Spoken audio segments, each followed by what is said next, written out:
My dear friends, our topic, act like you don't want anyone's attention, may seem paradoxical at first glance, but I assure you it's the very essence of manifestation and the key to unlocking your divine potential. As we embark on this journey together, I want you to suspend all preconceived notions about attention, recognition, and validation.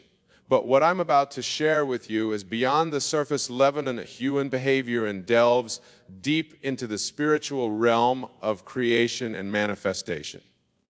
In the beginning was the Word, and the Word was with God, and the Word was God. This eternal truth, my dear friends, is the foundation upon which we will build our understanding. For you see, the Word is not merely a spoken the utterance, but it is the very essence of creation itself. It is the power of imagination, the force that shapes reality. When we constantly seek attention from others, we are in essence denying our own divinity. We are looking outside of our validation for confirmation of our worth when all along the kingdom of heaven is within us. By acting as if we don't want anyone's attention, we are aligning ourselves with our true nature, with the God within. Consider for a moment the story of creation. God did not create the world and then seek validation from his creation. No, he simply spoke and it was so. He imagined and it came to be. This, my friends, is the power that resides within each and every one of you. You are made in the image and likeness of God, and therefore you possess the same creative power. When you act as if you don't want anyone's attention, you are mirroring this divine attribute. You are declaring to the universe, I am complete. I am whole. I am sufficient unto myself. And in doing so, you are aligning yourself with the creative power of the universe. Now, let us delve deeper into the mechanics of this principle. When you seek attention, you are operating from a state of lack. You're saying to the universe, I am not enough as I am.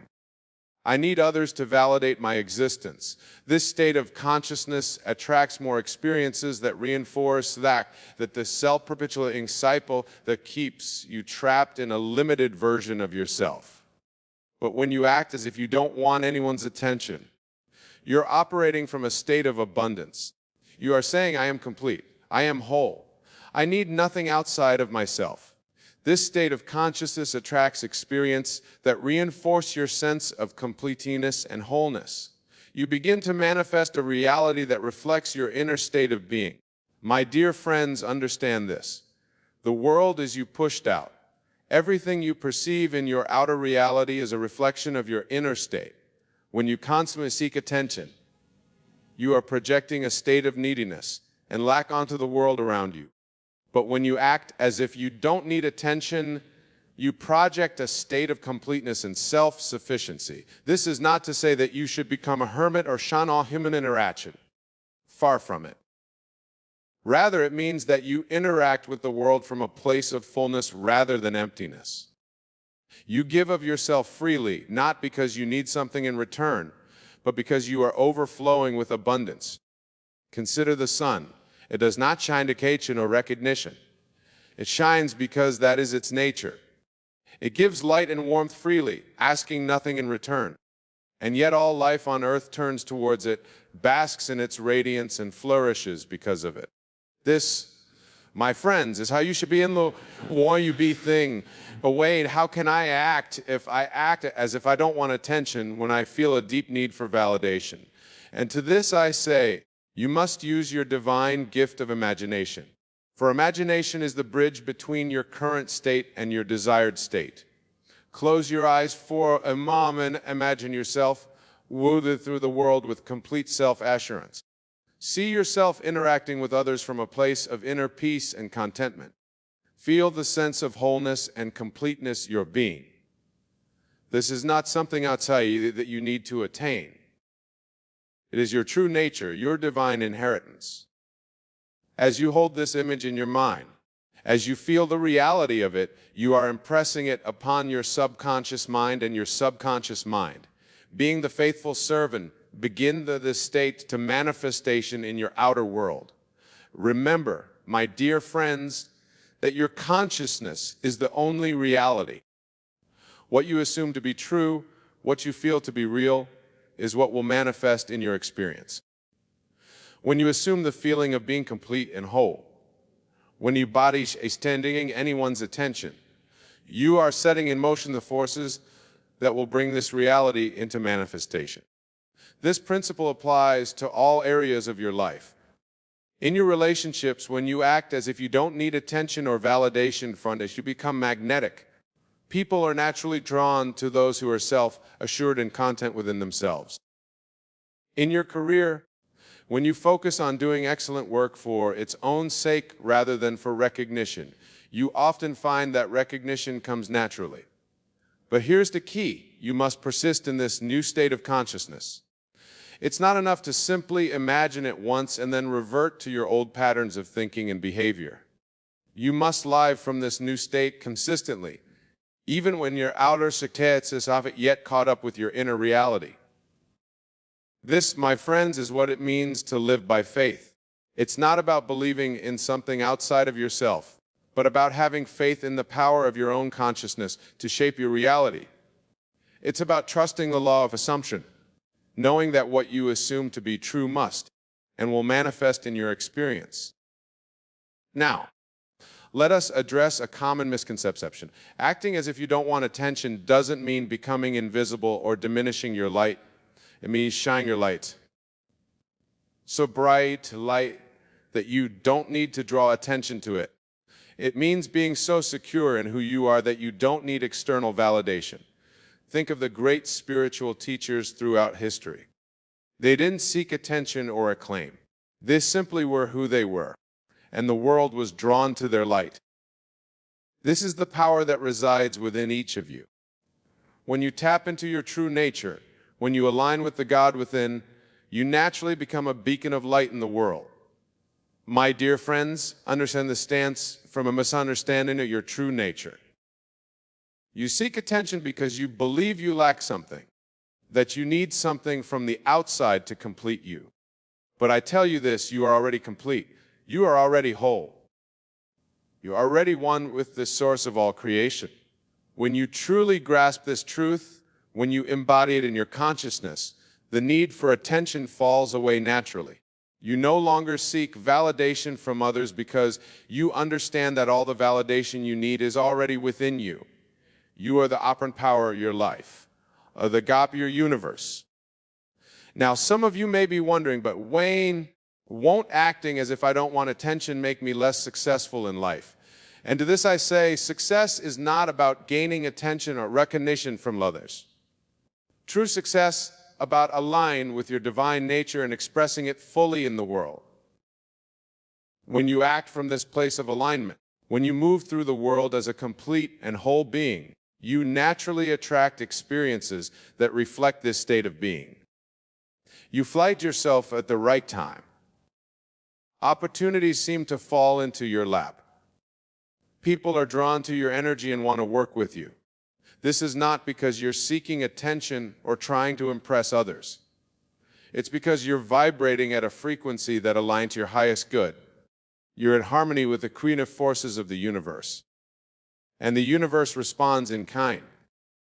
Consider the story of Joseph in the Bible. He didn't seek attention or recognition. He simply did what was right, regardless of his circumstances. Whether he was a slave or a prisoner, he acted with integrity and excellence. And in due time, he was elevated to a position of great power and influence. This, my friends, is the power of acting as if you don't want anyone's attention. It's about focusing on being your best self, on expressing your divine nature regardless of external circumstances. It's about trusting in the law of assumption, knowing that your inner state will inevitably be reflected in your outer reality. Now, let us delve even deeper into this principle. When you act if you don't want anyone's attention, you are in essence surrendering your ego. You are letting go of the need to be seen, to be recognized, to be validated by others. And in this surrender, you open yourself up to a higher power. You see, my dear friends, the ego is like a veil that separates you from your true nature. It's the part of you that believes you are separate from God, separate from the source of all creation. When you surrender this ego, when you let go of the need for attention and recognition, you remove this veil. You allow your true nature self to shine through.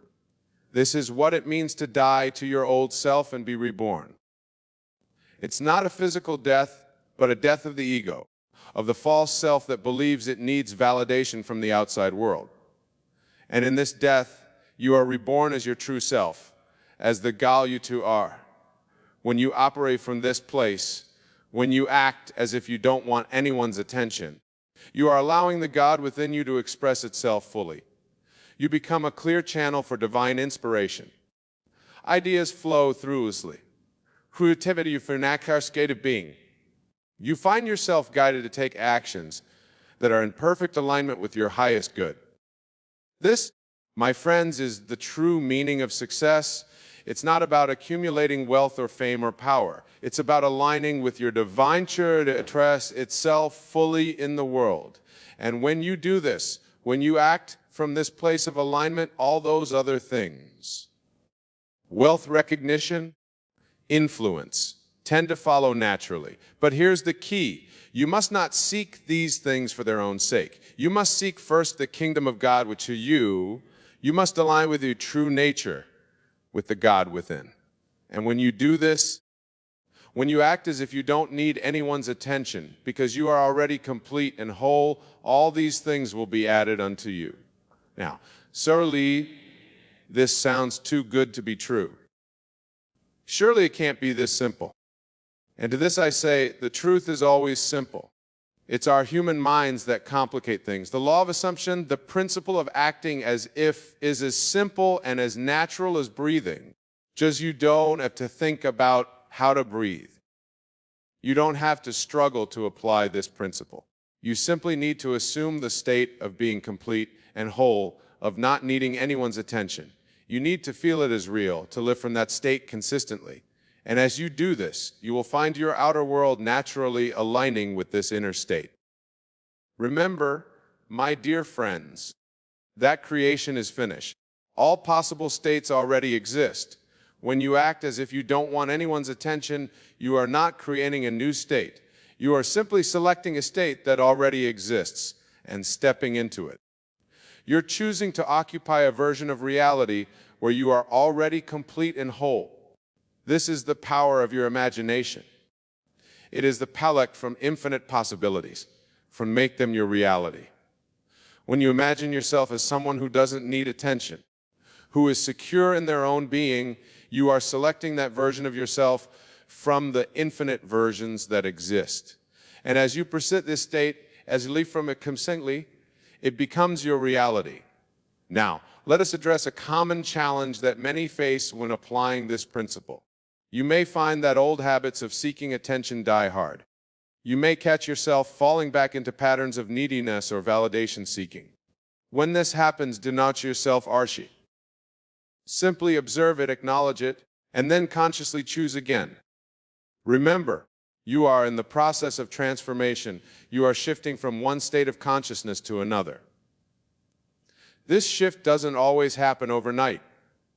It requires persistence, patience, and above all, faith in the law of assumption. Each time you catch yourself seeking attention, use it as an opportunity to reaffirm your new state. Say to yourself, I remember when I used to seek attention, but now know that I am complete and whole within myself. In doing so, you are rewriting your subconscious patterns and reinforcing your new state of being. My dear friends, understand, the world is emulating back to you your own consciousness. When you consistently act as if you don't want anyone's attention, when you live from a state of completeness and wholeness, the world will begin to reflect this back to you. You will find that people treat you differently. They will value you, your opinions more highly, seek out your company more often. This is not because you've done anything to impress them or gain their attention. It's simply because you're radiating a different energy. You're vibrating a higher frequency. And people naturally respond to this energy, often without even knowing why. Consider the great spiritual teachers throughout history. They didn't seek followers or try to impress anyone.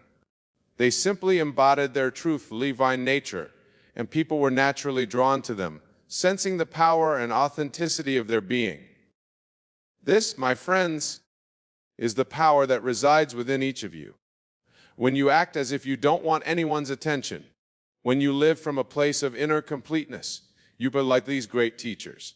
You become a light in the world, not because you're trying to be, but because it's your natural state of being. Now, let us take this principle even further. When you act as if you don't want anyone's attention, you are, in essence, practicing detachment. You are detached of your actions, from the opinions of others, from the need for external validation. This detachment is not indifference. It's not about not caring. Rather, it's about caring so deeply about being true to your divine nature that everything else becomes secondary. It's a line and that external opinions and validations lose their power over you. In this state of detachment, you find true freedom. You're no longer bound by the opinions of others or the need for their approval. You're free to express your divine nature fully, without fear or hesitation. And this freedom, you find your greatest power. You see, my dear friends, when you're not bound by the need for attention or approval, you're free to take risks, to be creative, to express yourself authentically. You're free to follow your intuition, to pursue your true calling without worrying about what others might think. This freedom is the birthright of every human being. It's the natural state of the God, man that you truly are. When you act as if you don't want anyone's attention, you are reclaiming this birthright. You are stepping into your true power as a divine being. Now, some of you may be wondering, but Wayne, won't acting as if I don't want attention make me seem aloof or uncaring? And to this I say quite the opposite. When you're not seeking attention for yourself, you're free to get your full attention to others. Think about it. When you're constantly seeking attention, your focus is on yourself. You're thinking about how you're being perceived, whether you're making a good impression, whether the people are noticing you. But when you let go of this need for attention, you're free to truly see and hear others. In this state, you become a better listener, a more empathetic friend, a more effective leader. You're able to connect with others on a deeper level because you're not distracted by your own need for validation. You're present, fully engaged, a moment focused on the person in front of you. This, my friends, is true charisma. It's not about drawing attention to yourself, but about being so present, so authentic that people are naturally drawn to you. It's about being so secure in giving your full attention to others without needing anything in return. As we near the end of our time together, I want to leave you with this thought. Acting as if you don't want anyone's attention is not about becoming invisible or diminishing your light. It's a shining from bright that you don't need external sources to illuminate you. It's about knowing, truly knowing, that you are already complete, already whole, already one with the source of all creation. It's about living from this knowing and beneath all every action. When you do this, when you act from this place of inner completeness, you become a powerful force in the world. Not because you're seeking to be, but because it's the natural expression of your true nature. So go forth, my dear friends, and practice this principle. As if you don't want anyone's attention. Live from a place of inner completeness and wholeness. Trust in the law of assumption, knowing that as you assume this state, it must and will manifest in your outer reality. Remember, you are the operant power in your life. You are the outer universe.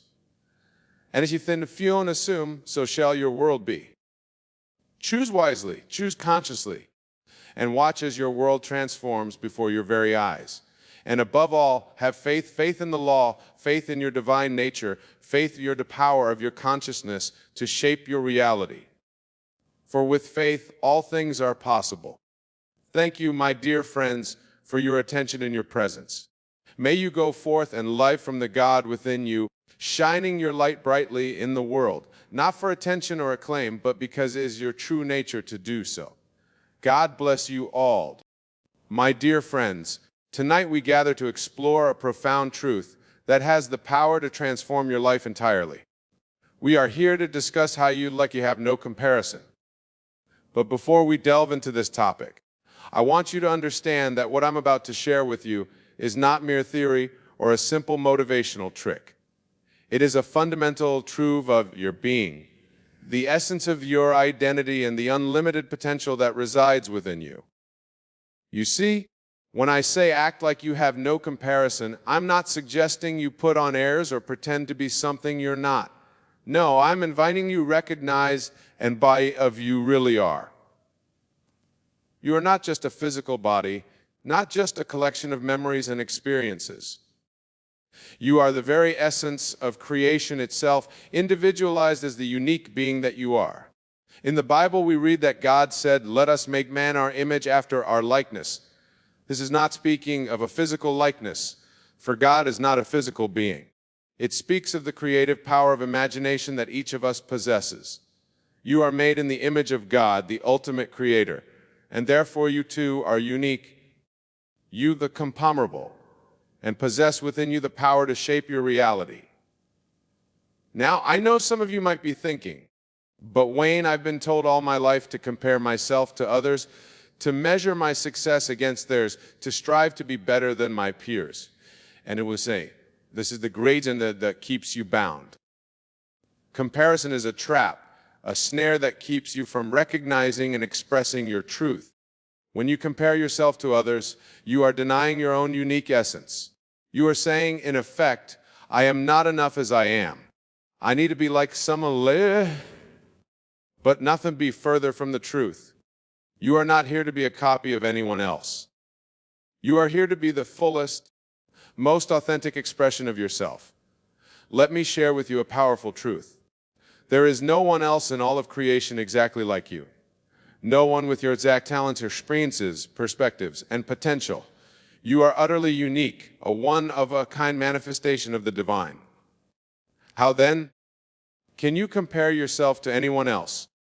It would be like comparing an apple to a star. They are fundamentally different, each perfect in its own way. To act like you are embracing needs to fully embrace this truth. It means to live from the understanding that you are incomparable.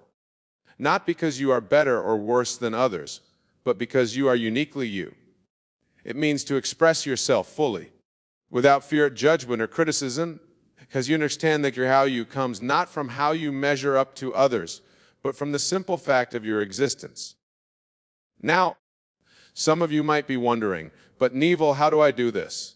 How do I act like I have no comparison when the world constantly pushes me to compare myself, and that I say, it begins a shift in consciousness? It starts with changing your inner conversation, with altering the assumptions you hold about yourself and your place in the world. You see, your outer world is a reflection of your inner world. The circumstances that we treat you, the opportunities that come your way, all of these are outpicturings of your own consciousness. When you constantly compare yourself to others, when you feel less than or not good enough, you are creating a world that reflects these beliefs. But when you begin to have no comparison, when you fully embrace your unique essence, you set in motion a new creation. You begin to attract experiences and opportunities that align with this new self-concept. The world has no choice but to conform you something about yourself. Let me give you a practical exercise to begin this shift. Tonight, before you go to sleep, I want you to imagine a scene that implies you are living from the state of having no comparison. Perhaps you see yourself confident presenting your ideas, unafraid of judgment. Or maybe you see yourself pursuing your passion without concern for what others might think. Make this scene as vivid as possible. Engage all your senses. Feel the confidence, the freedom, the joy of being fully unapologetic you. As you are natural in this scene, feel the naturalness of it. Don't see it as something far off in the future, but as your present reality. Feel the relief, the excitement, the peace that comes from fully embracing your unique self. Fall asleep in this consciousness, marinate in the feel of being comparable. This exercise is not mere visualization or positive thinking. It is an act of creation. Remember, your imagination is not a fantasy-producing faculty. It is the very substance of reality. What you imagine with feeling, with conviction, must objectify in your world. This is law.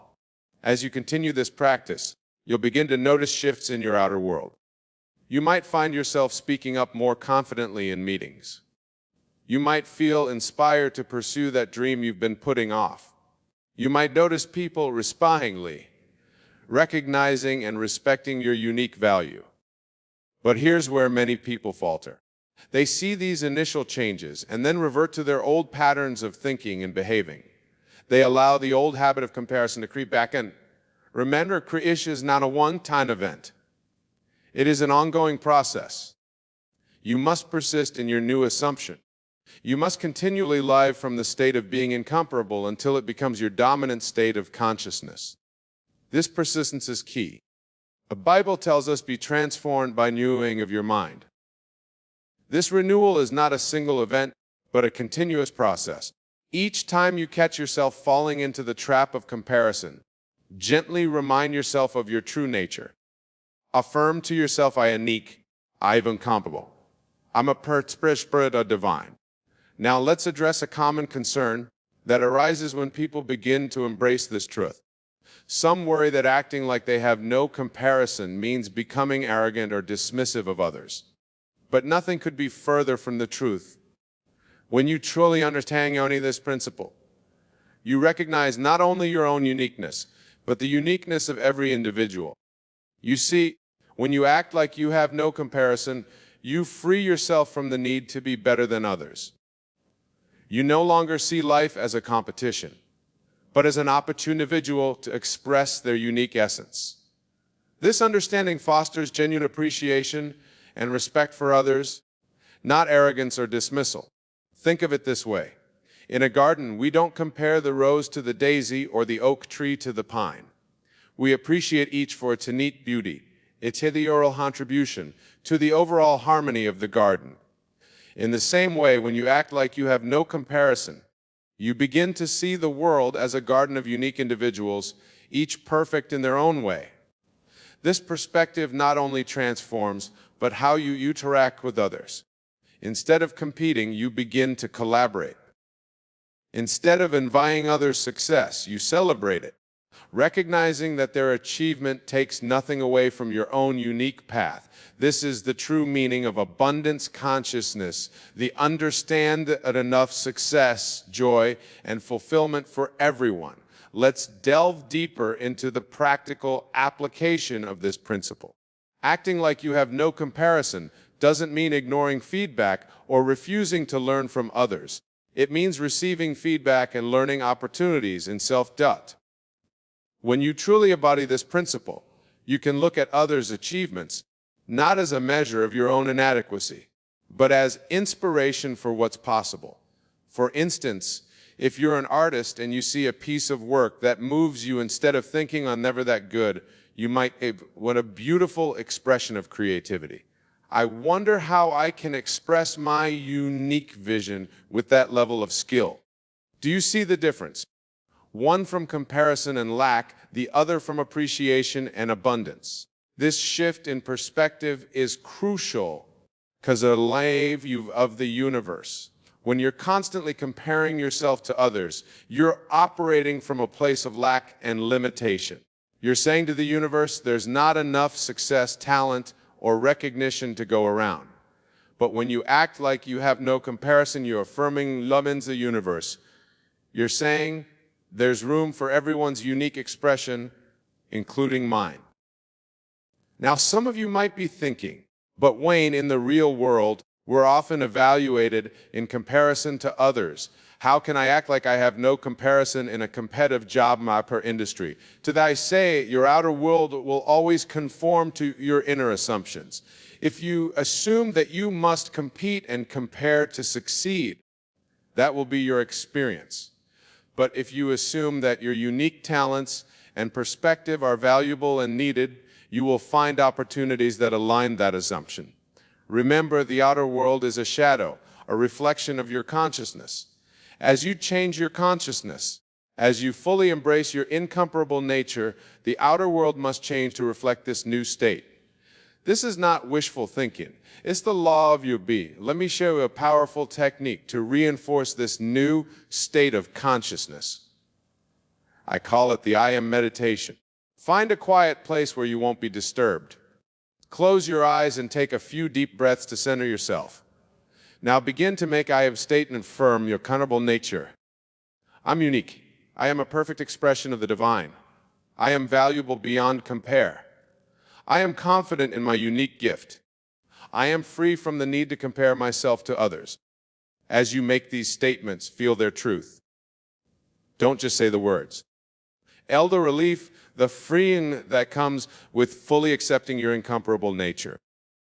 Do this meditation daily, especially when you feel the old habit of comparison creeping in.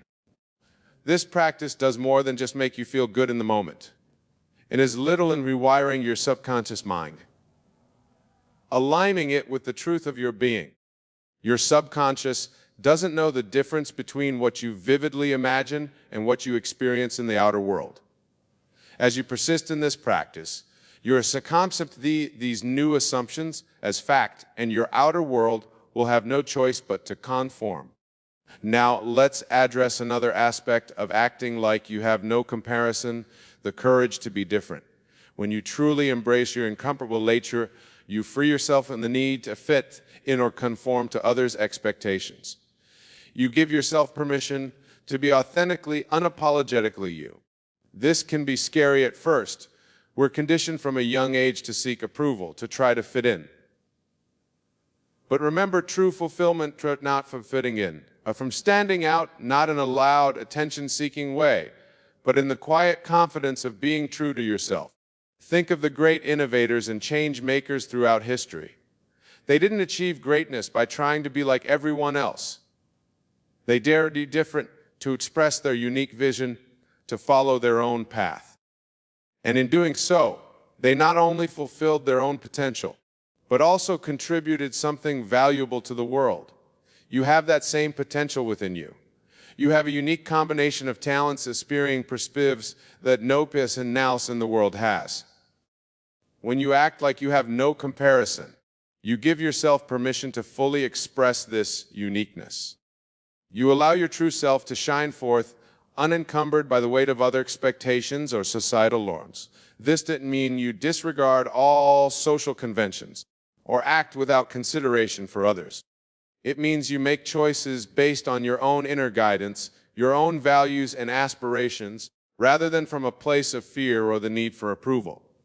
It means you have courage to say no to opportunities that don't align with your true self, and yes to those that do, even if they seem unconventional or risky. Let me give you an example to illustrate this principle. Imagine you're in a meeting at work. You're having that's quite different from what everyone else is suggesting. The old you, the one trapped in comparison, might keep quiet, afraid of looking foolish or being judged. But the new you, the one who acts like you, have no comparison, shares your idea confidently. You do not of you're better than others, but from a genuine desire to contribute your unique perspective. Now here's the interesting part. When you share your idea from this place of self-assurance and authenticity, people respond differently. Diction. You have genuine enthusiasm, even if they don't immediately agree with your idea. They respect your courage and originality. And who knows? Your unique perspective might be exactly what's needed to solve the problem at hand. This is how acting like you have no comparison can not only transform your life, but also positively impact those around you. When you free yourself from the prison of comparison, you give others permission to do the same. You become a living example of freedom and fulfillment that comes from embracing one's unique self. Now, I want to ask something that often comes up when people begin to apply this principle. They worry that acting like they have no comparison means they can't admire or learn from others. But this is a misunderstanding. Acting like you can't appreciate others' talents or learn from their experiences. It means you do so from a place of self-assurance rather than self-doubt. When you truly embody this principle, you can look at others' achievements with genuine appreciation, free from envy or the feeling that their success somehow diminishes your own. You can learn from others' experiences without feeling that you need to replicate their path exactly. You understand that you gain valuable insights from others. Your journey is ultimately unique to you. This perspective actually enhances your ability to learn and grow. When you're not busy comparing yourself to others or trying to fit into someone else's mold, you're free to absorb knowledge and experiences in a way that's most beneficial to you. You can take what resonates and leave what doesn't without feeling pressured to adopt approaches or ideas that don't align with your unique self. Let's delve deeper to the spiritual aspect of acting like you. You have no comparison. At its core, this principle is about recognizing and honoring the divine within you. Remember, you are made in the image and likeness of God. This means the infinite creative power of the universe resides within you. When you compare yourself to others, you are, in essence, denying this divine nature. You are saying the infinite is not enough. I need to be like someone else to have value. But when you act like you have no comparison, you are affirming the divine nature. You are saying, I am a unique expression of the infinite. I am enough just as I am. This understanding brings with it a profound sense of peace and purpose. You no longer need to strive to be like anyone else. Your only task is the fullest, most authentic expression of yourself. This is not selfishness. It is the highest form of service. By fully expressing your unique self, you are fulfilling your divine purpose and contributing your unique gifts to the world. Now, some of you might be thinking, but Wayne, this all sounds wonderful in theory. How to attain this state in a world that constantly pushes me to compare myself to others? And to that, I say, it takes practice and persistence. You are breaking a lifetime habit of comparison and embracing a new way of being. It won't happen overnight, but with consistent effort that become new normal. Here's a practical technique to help you maintain this state throughout your day. I call it the incomparable reminder. Choose an object that you see frequently throughout your day. It could be a ring you wear, a photograph on your desk, or your own reflection in the mirror. Whenever you see this object, pause for a moment and remind yourself of your incomparable nature. You might say to yourself, I am unique, I am valuable, I'm incomparable. Feel the truth of these statements as you say them. This practice serves two purposes. First, you catch yourself when you slip into the habit of comparison. Second, it reinforces your new self-concept throughout the day. Over time, this new self-concept will become so ingrained that acting like you have no comparison will be your natural state of being. Remember, the world around you is a reflection of your consciousness. As you consistently embody this new state, you'll begin to notice changes in your outer world. People will respond to you differently. Opportunities that align with your unique gifts will present themselves. You'll find yourself naturally gravitate, experience in relationships that honor and celebrate your uniqueness. But here's the key. You must persist even when your outer world hasn't yet caught up with your new inner state. There may be a time lag between your consciousness and its manifestation in your physical reality. During this time, you must hold fast to your new assumption. You must live from the state of being incomparable, even if your circumstances seem to contradict it. This is where faith comes in. Not blind faith, but understanding the law of your being. You must have faith that, as you persist in your new assumption, your inner world must conform. This is not wishful thinking. It is the law of creation. Just as a seed planted in the ground must grow into its corresponding plant, so must your assumption grow physical reality. Now let's address another important aspect of acting like you have no comparison, the freedom it brings to your relationships.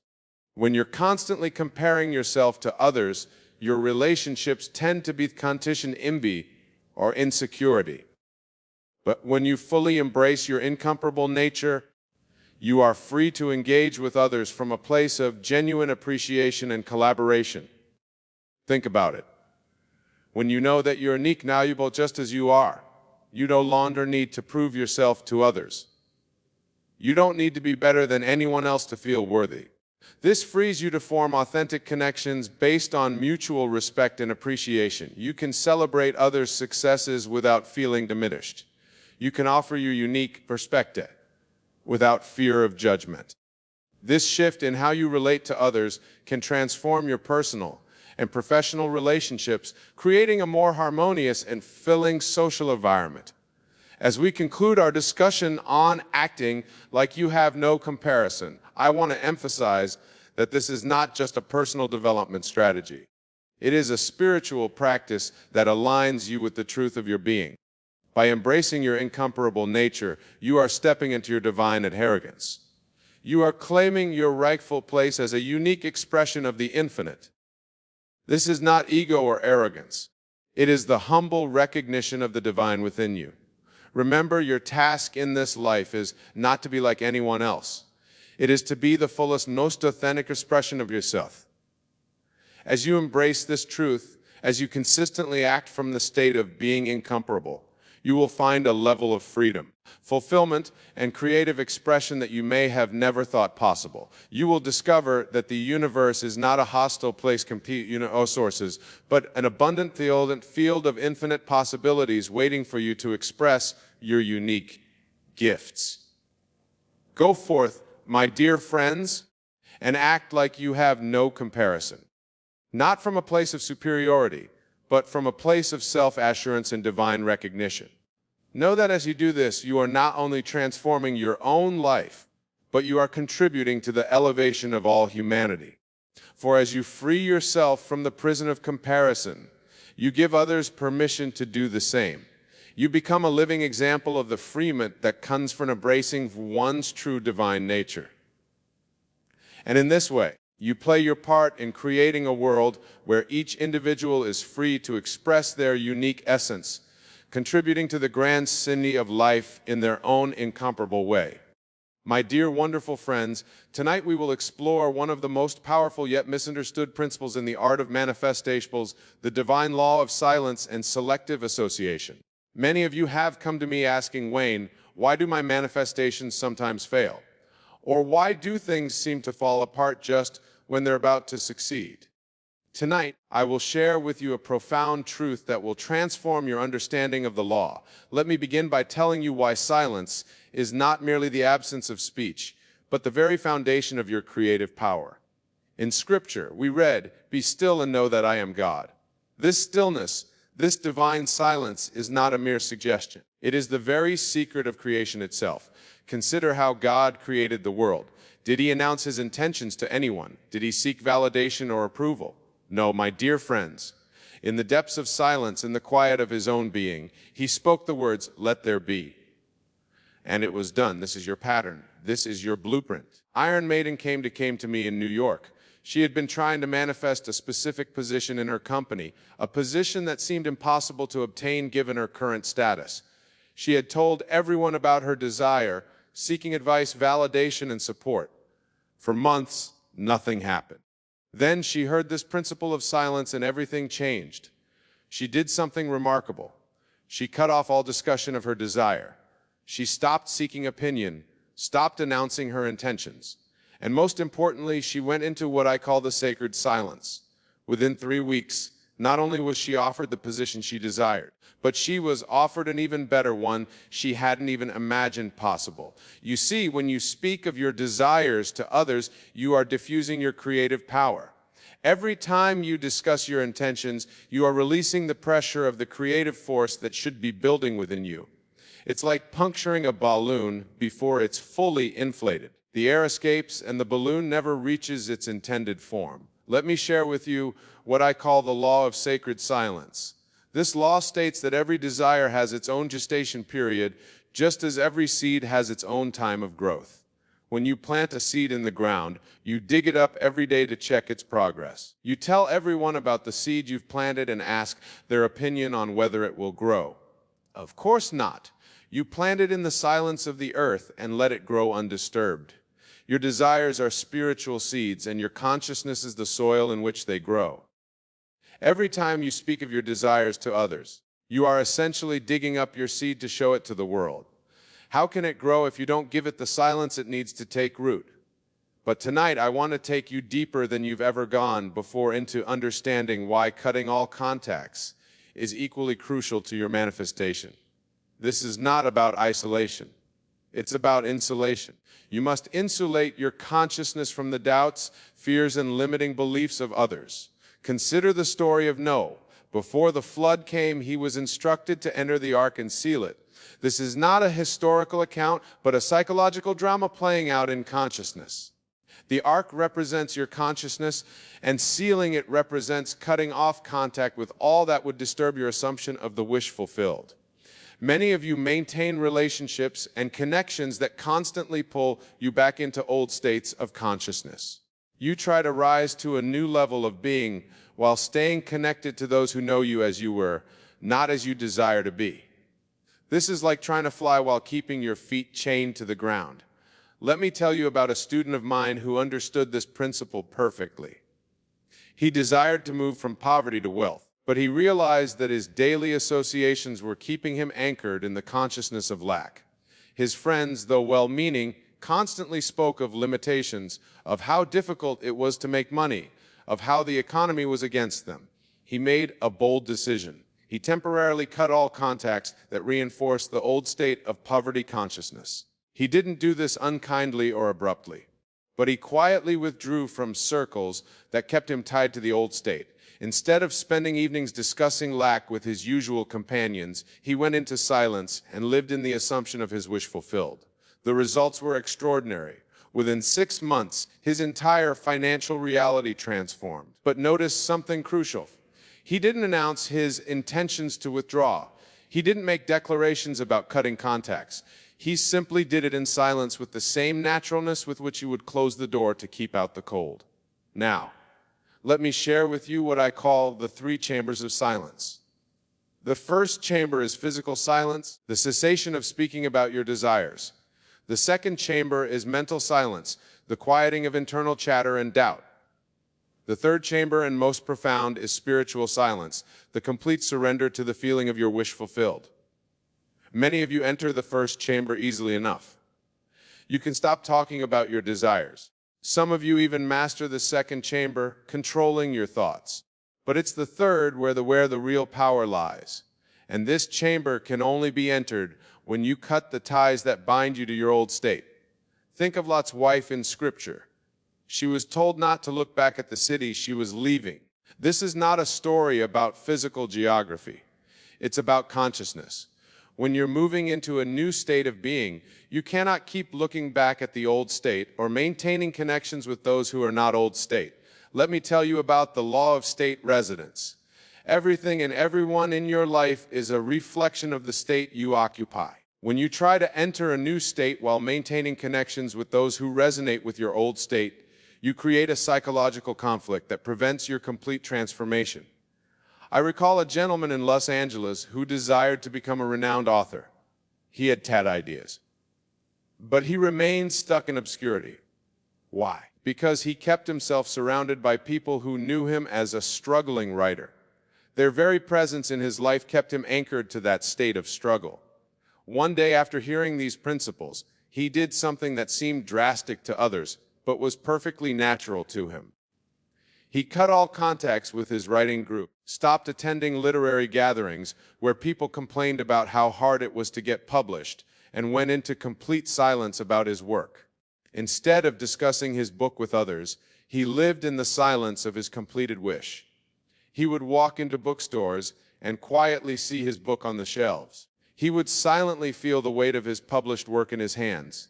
He stopped seeking validation, stopped asking for opinions, and most importantly, stopped connecting those who knew him as anything less than a successful author. Here's what you must understand about the power of cutting contacts. It's not about avoiding people. It's about avoiding states. Every person in your life represents a state of consciousness. When you maintain connections with those who know you in your old state, you're making it infinitely harder to fully occupy your new state. Consider the biblical instruction, come out from among them and be separate. This is not about physical separation, but about separating yourself from states that contradict your desire. When you truly understand this, you'll see why maintaining certain contacts keeps you bound to states you're trying to leave. Let me introduce you to what I call the principle of state solidarity. This principle states that your consciousness naturally seeks alignment with the predominant consciousness of those around you. This is why being around people who knew you in your old state makes it challenging to maintain your new assumption. Think of it like tuning a radio. You're trying to tune into the frequency of your desire, but the old contacts in your life keep pulling the dial back to the old frequency. The solution is not to fight against this pulling. The solution is to remove yourself from the range of the old frequency entirely. Now, some of you might be thinking, but Wayne, isn't it selfish to cut contacts with people? Let me tell you something profound. You're not cutting contact with people. You're cutting contact with states.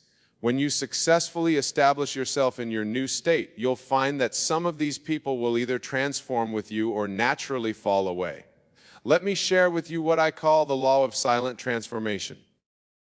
When a caterpillar enters its cocoon, it doesn't announce its transformation. It doesn't seek approval from other caterpillars. It doesn't maintain connections with its caterpillar life. In perfect silence, in complete isolation, it undergoes its magnificent transformation. This is your pattern. When you're transforming into a new state of consciousness, you must enter your own psychological cocoon. This is why silence and cutting contacts are not just helpful suggestions. They are spiritual imperatives. I remember a woman in my New York lectures who desired marriage. She had been dating for years, constantly discussing her relationships with friends, always seeking advice, always maintaining connections with people who knew her as the single friend. She was constantly in what I call the state of seeking. After learning these principles, she did something revolutionary. She cut all contacts with her dating circles, stopped discussing relationships entirely, and withdrew from the constant social commentary about her love life. Instead, she went in complete silence and lived in the assumption of being happily married. Her friends thought she had become antisocial. Some even criticized her for withdrawing, but she understood something they didn't. She couldn't become the woman she desired to be while maintaining connections that kept her in the state of seeking. Here's what you must understand about the power of silence. It's not merely the absence of noise, it's the presence of power. When you go into silence about your desires, when you cut contacts with those who know you as you were, you are creating a vacuum in consciousness, and nature abhors a vacuum. Let me introduce you to the 4 stages of silent creation. The first stage is recognition, recognizing that your current contacts and conversations are keeping you bound to your old state. The second stage is withdrawal, quietly removing yourself from environments and relationships that reinforce the old state. The third stage is silence, maintaining complete silence about your transformation. The fourth stage is emergence, naturally revealing your new state once it's fully embodied. Most people fail because they try to skip stages. They recognize the need for change, but maintain all their old contacts. They try to withdraw, but keep announcing their withdrawal. They attempt silence, but keep checking if it's working. Remember, a seed doesn't grow faster because you keep checking on it. Consider Joseph in Scripture. When he received his dream of greatness, did he maintain connections with those who knew him as a slave? No, he was separated from all his old contacts, placed in what appeared to be adverse circumstances. But these very circumstances were preparing him for his transformation. This brings us to what I call the principle of sacred separation. Just as a pregnant woman carries her unborn child in the silence and privacy of her womb, you must carry your desire in the silence and privacy of your consciousness. Every time you discuss it, every time you maintain contact with those who doubt it, you're exposing your unborn desire to harmful elements. Let me tell you about a businessman who came to me in desperate circumstances. His company was failing, and he had been constantly discussing his problems with everyone who would listen. His entire network consisted of people who knew him as the owner of a struggling business. I shared with him these principles, and he understood them at a deep level. He stopped attending business networking events where people discussed market difficulties. He cut contacts with his commiseration circle, those friends who gathered to share business troubles. He went into complete silence about his company status. Instead of seeking advice, he sought silence. Instead of maintaining connections that reinforced failure, he insulated his consciousness in the assumption of success. To the outside world, he seemed to have become a recluse. But in the silence of his consciousness, a transformation was taking place. What happened next illustrates perfectly what I call the law of silent attraction. Within 3 months, his business began attracting opportunities that had been there all along, but were invisible to him while he was in the state of struggle and constant discussion. You see, when you're constantly talking about your problems, constantly maintaining contacts with those who reinforce your limitations, you're blind to the opportunities surrounding you. Let me share with you the deeper metaphysical reason why silence and cutting contacts are so crucial. In Scripture, we read, "In returning and rest shall ye be saved, in quietness and in confidence shall be your strength." This is not merely poetic language. It's a precise description of the law of consciousness. When you maintain silence and cut contacts with the old state, you're doing something profound. You're creating what I call a consciousness vacuum. Nature must fill this vacuum, but it can only fill it with whatever corresponds to your assumed state. Consider this principle. Every person in your life is a mirror reflecting back to your state of consciousness. When you maintain contacts with those who knew you in your old state, you're constantly being reminded of who you were, not who you desire to be. This is why cutting contacts is not an act of rejection, but an act of spiritual wisdom. I remember a teacher who came to me. She had been trying to manifest a position at a prestigious university, but she kept herself surrounded by colleagues who knew her as a struggling substitute teacher. Every conversation, every interaction, every relationship reinforced her current state. She understood these principles and did something that seemed radical to others. She quietly withdrew from her regular social circles.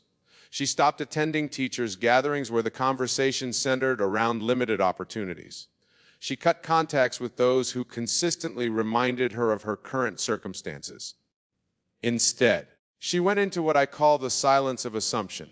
In this silence, free from the constant reinforcement of her old state, she lived completely in the assumption of being a distinguished professor.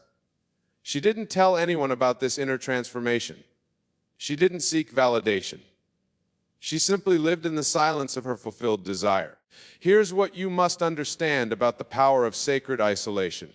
When you isolate yourself from influences that contradict your desired state, you're not being antisocial, you're being spiritually wise. Just as a scientist must create a controlled environment for certain experiments, you must create a controlled environment in consciousness for your transformation. Let me introduce you to what I call the 7 seals of silence. The first seal is physical withdrawal, removing yourself from environments that reinforce the old state. The second seal is social disconnection, cutting contacts with those who know you only as you were. The third seal is conversational silence, refusing to discuss your transformation or desire. The fourth seal is mental quietude, silencing the internal dialogue about your past state. The fifth seal is emotional stillness, maintaining calm confidence in your assumption. The sixth seal is spiritual insulation, protecting your consciousness from doubt and disbelief. The seventh seal is complete absorption, living entirely in the feeling of your wish fulfilled. Each of these seals must be maintained if you wish to complete your transformation. Wrecking even one seal can allow the old state to seep back into your consciousness. Consider the biblical story of the 3 wise men. After they saw the Christ child, they were warned in a dream not to return to Herod. This is a psychological truth. Once you've conceived your new state, seeing the Christ child, you must not return to the old state, Herod. You must take another way home. Now let me share with you what I call the ultimate law of silent achievement. When you understand this law, you'll never again question the power of silence and selective contact. Every great achievement in history, every significant transformation has followed this pattern of silence and sacred isolation.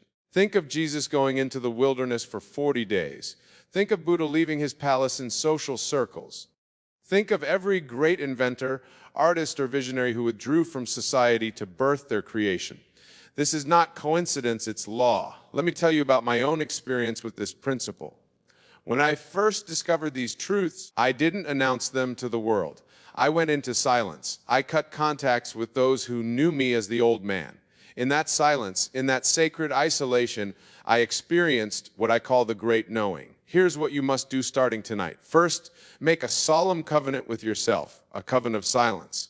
No more discussing your desires, your plans, your transformations with anyone. Second, begin what I call the great withdrawal, systematically cutting contacts with those who hold you in your old state. But remember, this is not about physical isolation. It's about state isolation. You're not rejecting people. You're rejecting states of consciousness that no longer serve your transformation. I'll share with you the 5 commands of silent power. Thou shalt not speak of thy desire to anyone. Thou shalt cut all contacts that anchor thee to the old state. Thou shalt live completely in the silence of thy wish fulfilled. Thou shalt not return to check on thy progress. Thou shalt maintain the silence until thy manifestation is complete. These commands are not suggestions, they are spiritual laws that must be obeyed if you wish to transform your reality. Consider this final principle I call the law of silent emergence. Just as a butterfly emerges from its cocoon, only when its transformation is complete, you should only re-emerge into the world when your new state is fully embodied. Let me tell you about the 3 signs of complete transformation. First, when your new state feels more natural than your old state. Second, when maintaining silence requires no effort. Third, when your old contacts naturally fall away or transform to match your new state. Remember, my dear friends, that silence is not the absence of sound. It's the presence of power. Cutting contacts is not the absence of relationship. It's the presence of spiritual wisdom. As we conclude tonight's talk, I want to leave you with this final truth. Your world is your consciousness pushed out. Every person, every circumstance, every condition in your life is there because of the state you occupy. When you change your state in silence, when you cut contacts with the old state, you automatically change your world. Go forth now in doubt, not in fear, but in the absolute knowing that as you maintain your silence, as you cut contacts with the old state, your transformation must manifest. It's law. Remember these words from Scripture. Be still and know that I am God. This stillness, this silence, this sacred isolation, this is your path to transformation. And now, my dear wonderful friends, as we close this evening, take with you this solemn truth. Your silence is your power. Your withdrawal from the old state is your pathway to the new. Maintain this silence, maintain this sacred isolation, and watch as your world transforms to match your silent assumption. For in the end, it is not in the noise of the world, but in the silence of your consciousness that all things are created. It is not in maintaining old contacts, but in sacred isolation that transformation occurs. Go now in silence and confidence in the absolute knowing that what you desire is already yours. For in consciousness, all things are possible to him who believes and maintains the silence of that belief. Good night and God bless you all.